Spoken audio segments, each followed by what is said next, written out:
I never imagined a plain envelope in my mailbox could flip my quiet world in Willow Creek Meadows upside down. But there it was, glaring back at me like a cruel prank. An official-looking letter from the HOA, slapping me with a staggering $500,000. Fine for so-called serious violations of community aesthetics. I tore it open, expecting some trivial reminder about trash cans or leaf piles. Instead, it was a ridiculous laundry list. My front fence was apparently 2 inches too short. The stones in my walkway disrupted harmony, and my garage door, the shade of blue, supposedly offended the neighborhood palate. Apparently, it clashed with their be-friendly vibe. At the bottom, payable in 30 days to the HOA president herself, Brenda sharp bob haircut, deep tan from constant prowling, eyes like daggers that could curdle milk. She'd been after me since I skipped her mandatory welcome barbecue 2 years ago. To her, that slight was treason in her little kingdom of cul-de-sacs. Running the HOA wasn't just a duty for Brenda, it was her identity. Clipboard always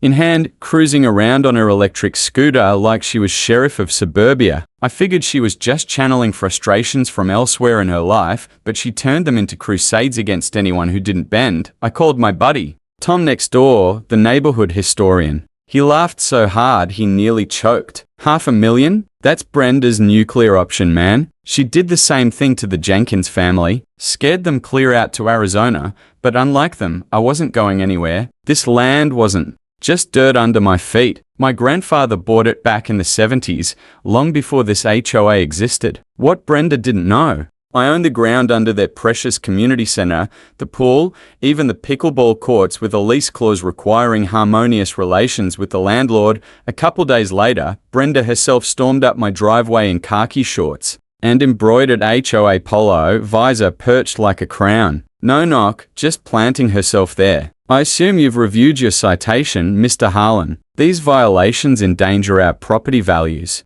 I leaned on the doorframe, coffee in hand, and smirked. Oh yeah, Brenda, my fence is a national security crisis. That garage door might trigger an international incident. Should I alert the UN? Her jaw tightened and she ranted about standards and unity, all while her own lawn had a cracked flamingo statue leaning like it survived a hurricane. She shoved a payment brochure at me. I couldn't resist. Does this come with free lawn gnomes? She spun on her heel, fuming. From there, it snowballed. Notices piled up daily. A fine for my porch swing squeaking after dark. Another for excessive squirrel traffic because I fed them. Even one for my recycling bin sticking out an inch too far. Tom said she bragged at meetings about finally taming me. That's when it clicked. It wasn't about rules. It was her ego. She wanted to prove she could crush anyone who didn't bow.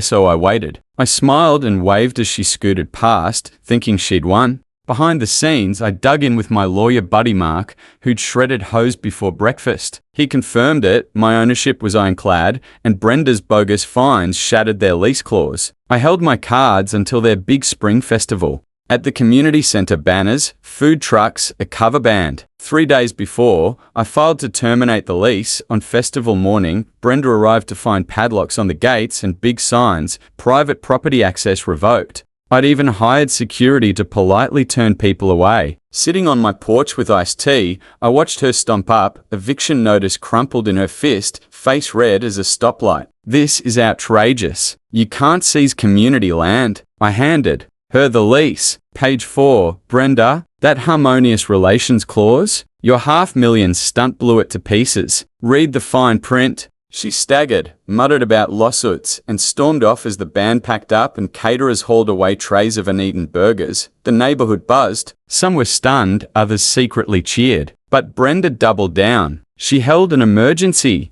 meeting in the park at a folding table, pearls clinking as she waved my eviction notice and pitched a $1,500 fee per household to sue me. I stepped forward. Before you hand over cash to fight your own landlord, me know this, the bylaws. Let us dissolve the HOA with just over half the neighborhood signing. No more fines, no more Brenda. I've got petitions here. Murmurs swept the crowd. Old Mrs. Paddle spoke up. Why pay for Brenda's grudge? Chuckles spread. I passed the forms, signatures flowed, Brenda's gavel pounding uselessly. By Day's end, I was close to the threshold. She retaliated, my fence was spray painted, anonymous complaints rolled in, and Tom showed me her posts accusing me of planning strip malls and harassing residents. Pure lies. Mark said it was defamation, but I bided my time. Pride Day rolled around, their self-congratulatory Most Compliant Yard Awards. They begged me to use my lawn. I agreed, on the condition I got speaking time. By then, I'd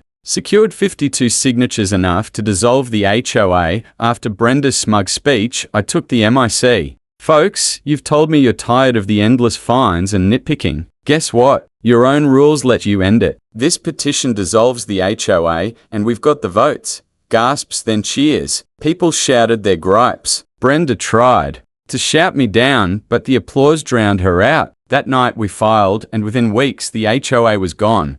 Brenda tried to cling on with a voluntary harmony group, passing out flyers and holding driveway huddles. I shut it down using easement rights to remove her signs. Instead, I hosted a massive barbecue on my lawn, banner reading "Willow Creek free at last." Neighbors laughed, kids played, and it was clear the tide had turned. To seal it, I filed a ban preventing any future HOA from ever forming here. Brenda's last gamble was faking county petitions and forging seals to scare people into thinking zoning would change. I held a neighborhood coffee chat, showing side-by-side proof of her forgeries. The county slapped her down, threatening her with fines. Broken and desperate, she lashed out, but I'd already gone further. I bought her mortgage through a debt sale. After a few months of missed payments, her house went up for sale. Moving day, I watched her load boxes and her scooter, never once glancing my way. Gone for good. The block blossomed gardens free, colorful doors, kids running without fear of fines. Tom raised a beer at the grill out to fresh starts, but sometimes I wonder, did I go too far? Was it justice or overkill? Tell me in the comments, ever had a neighborhood tyrant? Did I just level the playing field or push too hard? Do like, subscribe for more stories.